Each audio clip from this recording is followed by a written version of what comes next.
나가 자야의 piano 디롱가ကျွန်တော်တီးထားပါတော့ကျွန်တော်တီးထားဆိုလို့ကျွန်တော် piano တီးတယ်လို့မဟုတ်ဘူးမနေ့က Google ရဲ့ဒီ launch time event ကိုကျွန်တော်ကြည့်ဖို့စောင့်နေတဲ့အချိန်တွေမှာဒီ event မစခင်မှာ Google ကပြင်းမနေရအောင်ဒီ intro နေရာလေးမှာသူတို့ကဒီ just ဒီလုံးလေးတစ်လုံးလေးတစ်ခုဖွင့်ပေးလိုက်ပါတော့အဲ့ဒီလုံးပေါ်မှာကျွန်တော်တို့က AI နဲ့ keyboard တွေရှောင်းနေပြီးတီးထားပါတော့ဆိုတော့ဒီပွဲကလည်းဒါတခြားပွဲတွေနဲ့မတူဘဲနဲ့ပွဲကိုစောင့်နေတဲ့အချိန်တွေမှာကျွန်တော် looping တက်နေတဲ့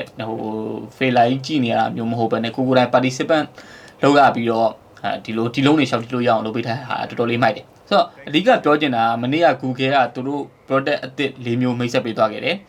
ဒီ event ပေါ့နော် launch time event မှာ product အသစ်၄မျိုးကဖုန်းက2မျိုးပေါ့နော်နောက်တော့တခြား product 2မျိုးမိတ်ဆက်ပေးသွားခဲ့တယ်ဆိုတော့အဲ့ product တွေကဘာလဲဆိုတော့ကျွန်တော်ပြီးရင်data လေးတစ်ခုချင်းစီပြောပြပေးသွားမယ်နောက်ပြီးဒီ event ကဘယ်လိုပုံစံနဲ့ကျင်းပခဲ့ရလဲဆိုတာလေးပါနည်းနည်းလေးထည့်ပြီးတော့ပြောသွားမယ်အရင်ဆုံးဒီ Google ရဲ့ launch time event အကြောင်းပြောမယ်ဆိုရင်ဒီနေ့အတွင်းမှာကျွန်တော်ကြည်ဘူးသမျှဒီ product launch တွေအားလုံးတင်းမှာတော်တော်လေးကိုစိတ်ဝင်စားဖို့ကောင်းတယ်နောက်ပြီးတော့တော်တော်လေးကိုတိုတဲ့ product launch တစ်ခုလည်းဖြစ်ခဲ့ရပေါ့နော်အရင်တခြားဖုန်းတွေမိတ်ဆက်တုန်းကတော့ဒီ product တစ်ခုကိုခေါင်းလဲဖင်လဲရှင်းပြလေးရှုပ်လေးဖြစ်နေရမျိုးမဟုတ်ဘဲနဲ့ဒီနိုင်ဝက်ဆိုတဲ့အချိန်တွင်းမှာပေါ့နော်နိုင်ဝက်ကြော်လေးပဲရှိမယ်နိုင်ဝက်ဆိုတဲ့အချိန်တွင်းမှာသူတို့ product ၄မျိုးကိုရအောင်မိတ်ဆက်ပေးသွားခဲ့တယ်ပြီးတော့အဲ့ product ၄မျိုးကိုလည်းအကုန်လုံး specification တစ်ခုမှကြံပြောနေရမျိုးမဟုတ်ဘဲနဲ့သူတို့ဘာတွေထပ်ပြီး upgrade လုပ်လာတယ်ဘာတွေထပ်ပြီးထည့်ပေးတာလဲဆိုတာကိုအဓိကထားပြောပေးသွားတာနောက်ဒီပွဲကလည်းဒီလိုမျိုး product ၄ခုကိုအချိန်တိုအတွင်းမှာမိတ်ဆက်ပေးသွားခဲ့တဲ့အတွက်တန်ဖိုးကလည်းမကျသွားဘူးတောက်လျှောက်အဆုံးထိဆွဲတင်သွားသလိုနောက်ပြီးတော့ချေးဖြစ်တဲ့ vibe ကိုသွားထားတာကိုတတိထားမိတယ်အဲ့တော့မနေ့ကညကျွန်တော်ကြည့်လိုက်ရတဲ့ဒီ launch time event က product တွေကိုမိတ်ဆက်ပေးနေတဲ့ပွဲနဲ့မတူဘဲနဲ့တကယ် commercial တွေကျွန်တော်ကြော်ညာတွေထိုင်ကြည့်နေရတယ်လို့မျိုးပဲပြောရရင်တော်တော်လေးမိုက်တယ်လို့ပြောလို့ရတယ်မိတ်ဆက်ပေးသွားတဲ့ product တွေပဲလှည့်မယ်ဆိုရင်အရင်ဆုံးကျွန်တော်ဒီ Pixel phone တွေခဏဖယ်လိုက်မယ်ဆိုရင်$49တန်စိတ်ဝင်စားဖို့ကောင်းတဲ့ဒီ Chromecast with Google TV ဆိုတဲ့ဟာလေးကိုကျွန်တော်အရင်ဆုံး mention လုပ်ပေးခြင်းနဲ့$49ဆိုတာတော်တော်လေးကိုတန်တယ်ဆိုတာဒီနေ့အတွင်းမှာကျွန်တော် spoiler အနေနဲ့ပြောချင်တာ Android TV တစ်လုံးပြောင်းဖို့လုပ်နေတယ်ကို Android TV ရဲ့ UTV ဖြစ်နေလို့ Android TV ပြောင်းဖို့လုပ်ချင်တယ်ဆိုတော့ဒီ Google Chromecast with Google TV ကစောင့်အောင်တင်တဲ့ product ထဲမှာပါသွားပြီဘာလို့လဲဆိုတော့ဒီကောင်မှာ Google TV ရဲ့ UI အသစ်တွေလည်းသုံးလာတယ်နောက်ပြီး Netflix ရဲ့ series တွေကို recommended ပေးထားတာတွေနောက် push list လုပ်လို့ရတာတွေကတော်တော်ကြီးကိုမိုက်လာတယ်အဲ့ဒါအပြင်ဒီ remote လည်းပါလာရပေါ့နော် remote မှာကျွန်တော် Google Assistant သုံးလို့ရတယ်ဆိုတော့တော်တော်ကြီးကိုသဘောကျဖို့ကောင်းတယ်ဒါကကျွန်တော်အများကြီးဒီကောင်အကြောင်းကို mention တော့သိမလုပ်ပြီးတော့ဘူးဒါပေမဲ့ဒီနေ့အတွင်းမှာခုနကျွန်တော်ပြောလိုမျိုးပဲ Android TV တစ်လုံးပြောင်းဖို့ကြံတယ်ဆိုတော့ဒီကောင်ကဒီ product ကစောင့်ဖို့တင်တဲ့ product တစ်ခုအနေနဲ့မြင်တယ်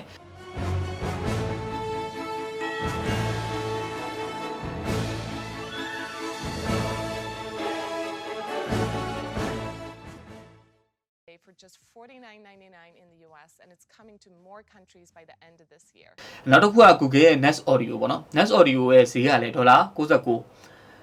ပထမဆုံးဒီ Google အနေနဲ့ထူးထူးခြားခြားပေါ့နော်ဒီ Nest Audio မှာသူတို့ Google Assistant နဲ့ဘယ်လိုသုံးလို့ရပါတယ်ဘယ်လိုကောင်းပါလဲဆိုတာမျိုးမပြောတော့ဘဲနဲ့ဒီ Nest Audio မှာ audio ဘိုင်းကိုအဓိကသူတို့ထားပြီးတော့ပြောသွားခဲ့တယ်ကျွန်တော် mention လုပ်ပေးချင်တာကသတိထားမိတာပေါ့နော်ကျွန်တော်သတိထားမိတာကဒီ subwoofer ပါလာတာတွေ Twitter ပါလာတာတွေကတော်တော်လေးကိုသဘောကျဖို့ကောင်းတယ်ကျွန်တော်အမြင်တော့ Google ကဒီနှစ်ပိုင်းတွင်မှာ assistant နဲ့ပတ်သက်ပြီးတော့ဒီ Nest Audio မှာအများကြီးတော့ upgrade မလုပ်ထားဘူးဒါပေမဲ့သူတို့ audio experience ဘိုင်းပိုကောင်းအောင်လုပ်ထားရလို့မြင်တယ်အဲ့တော့$99တန်ကိုက Google Assistant သုံးချင်တဲ့သူတယောက်ဆိုရင်တော့Google Assistant နဲ့ဒီ audio device တခုကောင်းကောင်းလိုချင်တဲ့သူဆိုရင်တော့ဒီ Nest Audio ကစိတ်ဝင်စားဖို့ကောင်းတဲ့ product တခုအနေနဲ့မြင်တယ်ကျွန်တော်ကိုယ်တိုင်လည်းဒီ Nest Audio ကဝယ်ပြီးသုံးဖြစ်ဖို့လည်းများတယ်လို့ထင်တယ်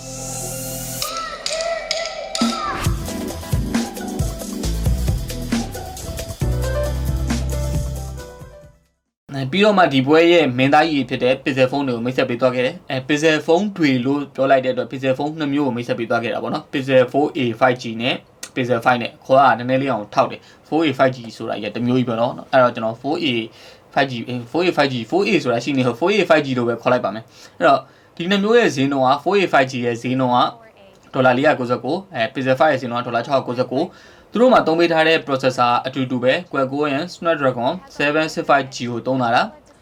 နောက် camera setup ကလည်းအတူတူပဲအဲ့တော့ design ဘိုင်းမှာကျတော့အပြောင်းလဲလေးမတူတာလေးနည်းနည်းရှိတယ်ဘာလို့မတူတာလဲဆိုတော့ Pixel 5ကပြောမယ်ဆိုရင် symmetrical ဖြစ်တဲ့ဘက်ကိုသွားထားတာပေါ့နော်ဘယ်လိုမျိုးလဲဆိုတော့ကျွန်တော်ဒီအပေါ်ဘက် bezel size နဲ့အောက်ဘက်ကချင်း size နဲ့အတူတူဖြစ်အောင်ထားတာအဲ့တစ်ချက်ကတော်တော်လေးသဘောကျဖို့ကောင်းတယ်အရင်တော့ဖုန်းတွေလိုမျိုးအောက်ဘက်ကချင်းကထူနေရတယ်ဘာမျိုးမရှိတော့ဘူးပေါ့နော် နောက်တစ်ချက်ကဒီ Pixel 4a 5G ပေါ့နော် 4a 5G ကြတော့ချင်းကနည်းနည်းလေးတော့ထွက်နေလိမ့်မယ်သူ့ရဲ့ display size က 6.2 လက်မှာ Pixel 5 ရဲ့ display size က 6 လက်မှာပဲရှိလိမ့်မယ်နောက်ပြီးတော့ဒီ body ဘိုင်းမှာလည်းအပြောင်းလဲလုပ်ထားတယ် Pixel 4a 5G က polycarbonate ကိုပဲသုံးပေးထားတာ plastic body ပေါ့နော်နောက် Pixel 5 ကြတော့ aluminum body ကိုသုံးပေးထားတာဒါပေမဲ့ aluminum body ကိုသုံးပေးထားပေမဲ့ Pixel 5မှာသူတို့တကယ်ဒီ flagship လို့ပြောလို့ရမယ့်ဒီ features ကိုရအောင်ထည့်ပေးထားတယ်အဲ့ဒါတွေကကျွန်တော်ပြီးမှဆက်ပြောမယ်အဲ့တော့ camera setup Pixel phone လို့ပြောလိုက်တာနဲ့ camera setup ကတော့အရင်အောင်ပြောစရာလိုမှမထင်တော့ဘူးဘာလို့လဲဆိုတော့သူတို့ရဲ့ main sensor ဆိုတာ 2.2 megapixel primary sensor ကိုပဲနှိမ့်ရှည်လာမြအခုချိန်ထိသုံးမယ်အခုဖုန်းတွေမှာလည်းအဲ့ဒါပဲသုံးထားတယ်ဒါပေမဲ့မနေ့တုန်းကသူတို့ပြောခဲ့တဲ့ ultra wide fan ပေါ့နော်ဒါပေမဲ့ tele is more use ပေါ့နော် tele ကပိုအသုံးတည့်ပါညာဆိုတော့စကလုံးကိုသူတို့ကိုယ်တိုင်ပဲ ignore လုပ်ပြီးတော့ဒီနှစ်မှာတော့ ultra wide sensor ကိုထည့်လာပြီးအဲ့ ultra wide sensor ကလည်း16 megapixel ပါလာမယ်ဆိုတော့ဒါ Pixel phone တွေရဲ့ဒီနှစ်အတွင်းမှာကြီးကြီးမားမားအပြောင်းလဲတစ်ခုဖြစ်ကောင်းဖြစ်လာနိုင်တယ်ဒါပေမဲ့သူတို့ရဲ့ ultra wide ကဘယ်လောက်ထိကောင်းမှလဲတကယ် ultra wide နဲ့ပတ်သက်ပြီးသူတို့ဘယ်လောက်ထိပြင်ဆင်ပြီးပြီလဲ software ဘက်မှာဘယ်လောက်ထိလုပ်ထားပြီးပြီလဲဆိုတော့ကျွန်တော်စောင့်ကြည့်အောင်မယ်ပြီးတော့ Google ကဒီ HDR Plus ကိုလည်းတော်တော်လေး upgrade လုပ်လာတယ်လို့ပြောလို့ရတယ်အဲ့ဒီချက်ကတော့စောင့်ကြည့်ရမယ်ပေါ့နော်ပြီးတော့ Google ဒီ mention လုပ်သွားတဲ့ချက်က portrait ပေါ့နော် Google phone တွေက portrait ကငကိုတွေကကောင်းပြီးသားအဲ့ဒါကိုမှအခု upgrade လုပ်လာတာတွေက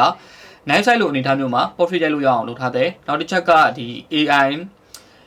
portrait light ပေါ့နော် AI portrait light ဆိုတာသူတို့ဒီ against the sun ကျွန်တော်ရိုက်လိုက်ရင်နောက်ဘက်မှာနေအောင်ရှိနေလို့မျက်နှာကြီးမဲသွားရဆိုရင်တော့မှပဲမျက်နှာကို AI portrait light နဲ့ light တွေပြန်ပေးလို့ရတာလေးကစိတ်ဝင်စားဖို့ကောင်းတယ်ပြောမှဆိုရင်ဒါတခြား flagship phone တွေမှာ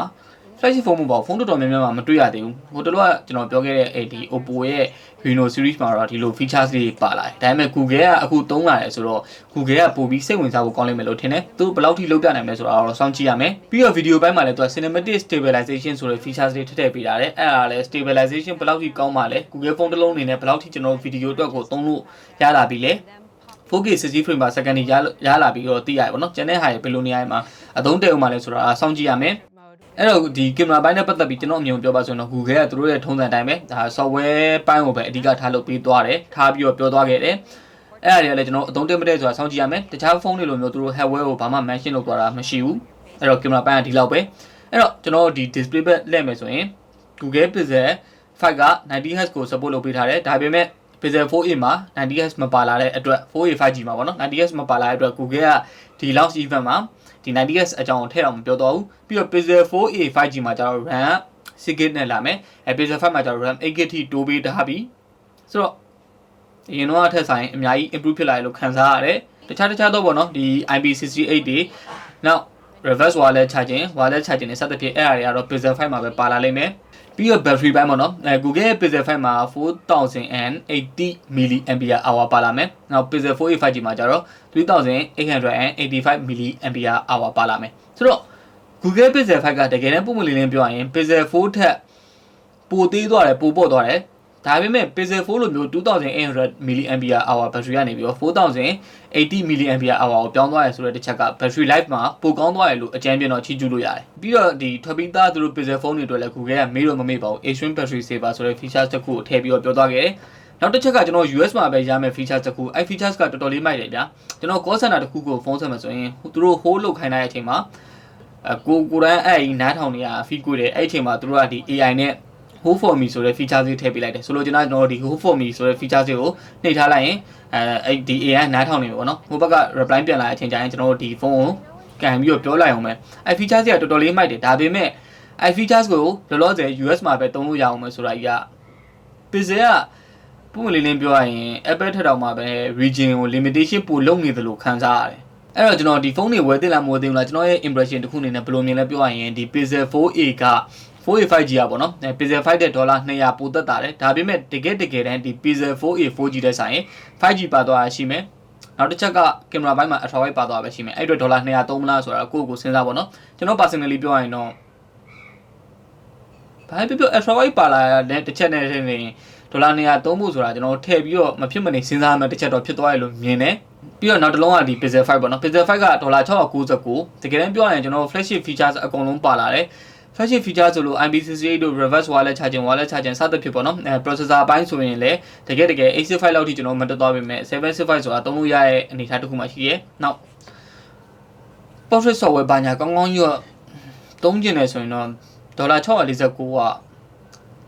ဒေါ်လာ200လောက်တက်တာပြီးတော့ Pixel 4a 5G အောင်ကျွန်တော်အနေနဲ့ဒီနေရာမှာ sweet spot ဖြစ်နေမလားပေါ့နော်ကိုက IP68 တွေကို reverse wallet ချခြင်းနေ wallet ချခြင်းနေမလို့ဘူးဆိုရင်ပေါ့အကယ်၍အဲ့လိုမှမဟုတ်ဘဲနဲ့ Pixel 5တာဒေါ်လာ649သို့မဟုတ်650အဲ့ပေါ့649ဝန်းကျင်လောက်ဆိုရင်တော့ကျွန်တော်အနေနဲ့ပိုတန်မယ်လို့မြင်တယ်လောလောဆယ် Pixel 5ရဲ့ဈေးနှုန်းကများတယ်လို့တော့ပြောလို့ရတယ်အဲ့တော့ဒီဖုန်းတွေကိုဘယ်ချိန်ဝယ်လို့ရပဲဗမာဝယ်လို့ရမယ်ဆိုတာလေးကိုကျွန်တော်တစ်ချက်ထည့်ပြောပေးခြင်းနဲ့ဗမာဝယ်လို့ရမယ်ဆိုတာတော့လောလောဆယ် Google ကတတ်မှတ်လိုက်တာကြီးကတော်တော်ကြီးကိုစိုးတယ်တော်တော်ကြီးကိုစိုးတယ်ဆိုတာ US နဲ့တခြား region နည်းနည်းပေါ့နော်တခြားနိုင်ငံနည်းနည်းမှာပဲရောင်းအောင်မယ်စင်ကာပူတော့မပါသေးဘူးလို့သိရတယ်ဆိုတော့လောလောဆယ် Pixel 5နဲ့ Pixel 4a 5G ဖုန်းတွေဝယ်ချင်တယ်ဆိုရင်ကျွန်တော်တို့ US 2ကနေပြီးတော့ဒါရဲ့ order မှာရမယ်အဲ့လို order မှာမယ်ဆိုရင်လည်းဈေးနှုန်းက plus တွေကအများကြီးဖြစ်သွားနိုင်သေးတယ်ကျွန်တော်အမြင်ပြောရရင်တော့ Google ကဒီနှစ်ဒီ Pixel ဖုန်းတွေကို US အတွက်ပဲပို့ပြီးကဲလောက်လာတယ်လို့ US region အတွက်ကိုပဲအားပို့ဆိုင်လာတယ်လို့မြင်တယ်လို့ပြောရင်အဆုံးထိကြည့်ပေးအတွက်ကျေးဇူးအများကြီးတင်ပါတယ်ဗျ